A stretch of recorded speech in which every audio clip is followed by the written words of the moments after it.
So that was Mysterious Girl, Pete. Does that take you back hearing that song? It sure does. It makes me very, very sad. You know, I filmed that 17 years ago.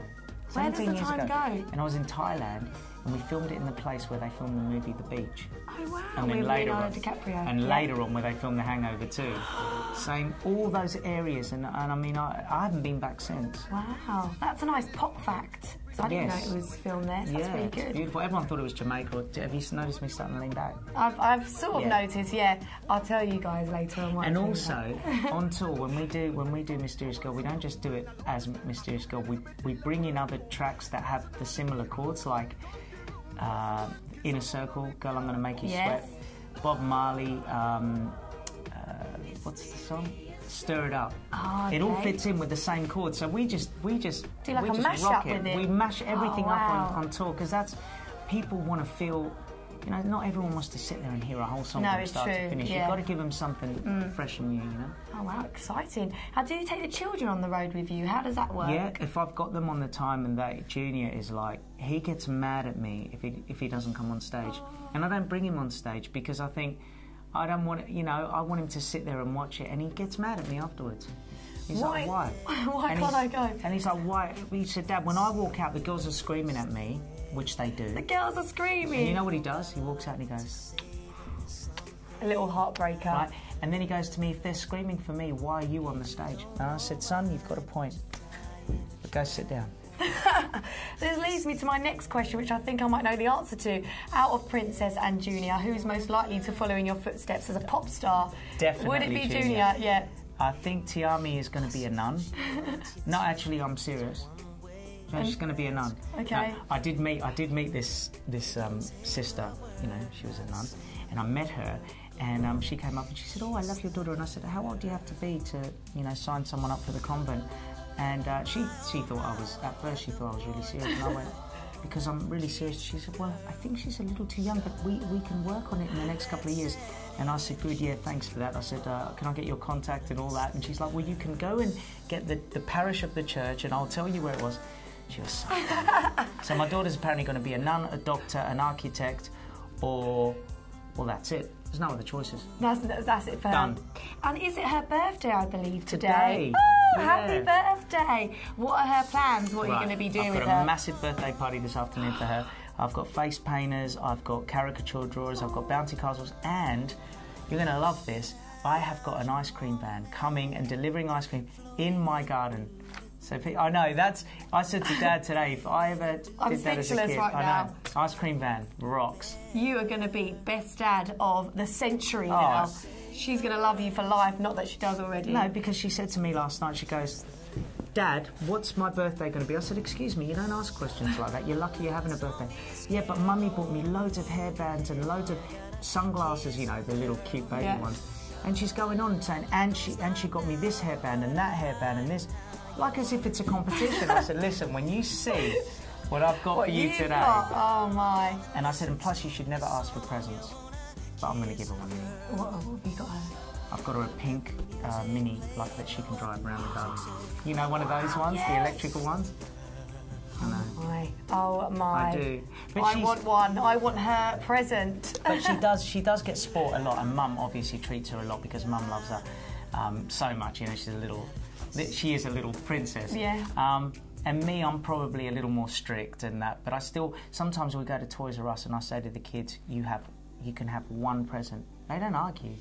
And they're so grateful, and they'll usually go and pick the smallest thing because it makes them happy. So sometimes I think you can overgive them, but I think it is her 4th birthday. Why not? Let her have it all. Now, you've been awarded Celeb Dad of the Year for the 2nd year in a row, so well done for that. How did that make you feel to get that award?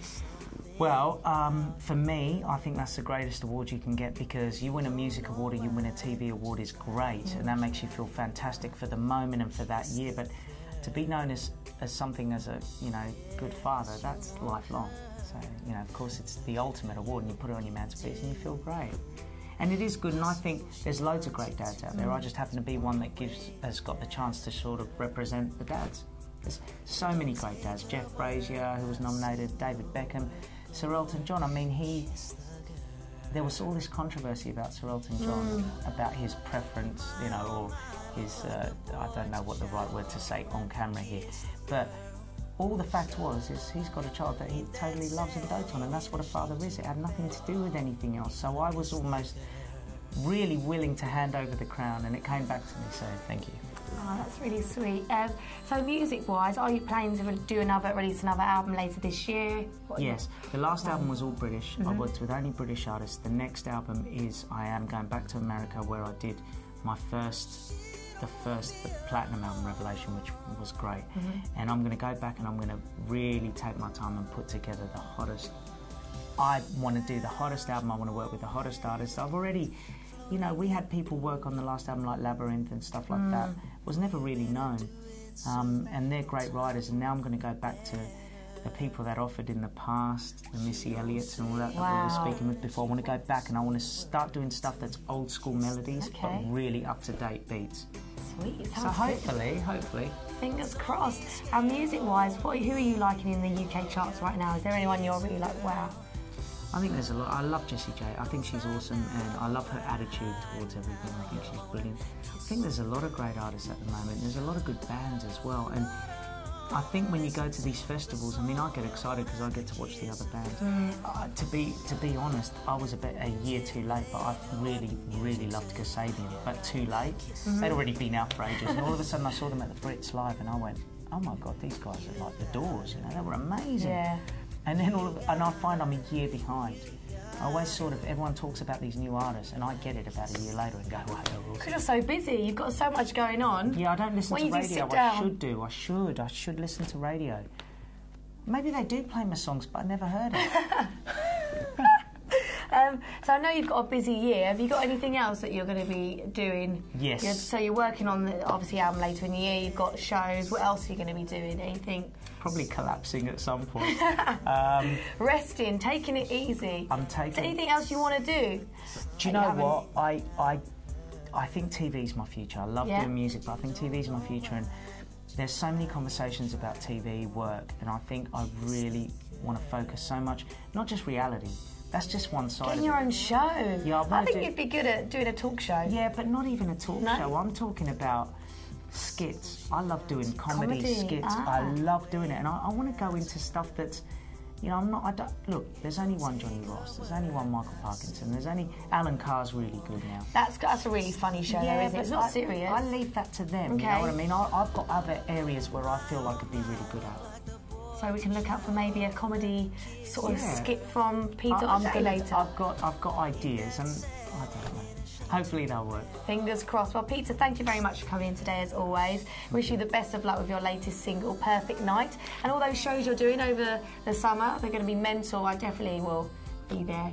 You better do. I do want to come to one. I'll love it. Do you like Message in a Bottle, Steve? I do. We do that, and we rock it when we do that. People go mad because it's such a song that... Message in... Do you do it quite like, real rocky, oh, wow. And the band just go nuts. So you got to come. You've got me all excited. I'm ready. I'm ready to watch you live. With green fingernails. I love it. Love it. And are you going to explain why we're moving apart? Basically, because when you're this close in an interview, if you're talking like this, it's absolutely fine. Like, hi guys, how are you? Like, you can come closer. Hey guys, how you doing? Yes, this is Peter and... Stephanie, hi. Hi, welcome to our show. But when you're talking like this, you've got to have chewing gum. Because, like, you know, you're close up, you've had coffee, whatever. So I had a chewy 30 seconds before we went on air, and then the chewy started to wear off. Like, I gave it away, and then I started drifting back, and she started laughing. You had to be here. It's not because I smell. No, it's me. I was worried about me. But anyway. That's the end of our story.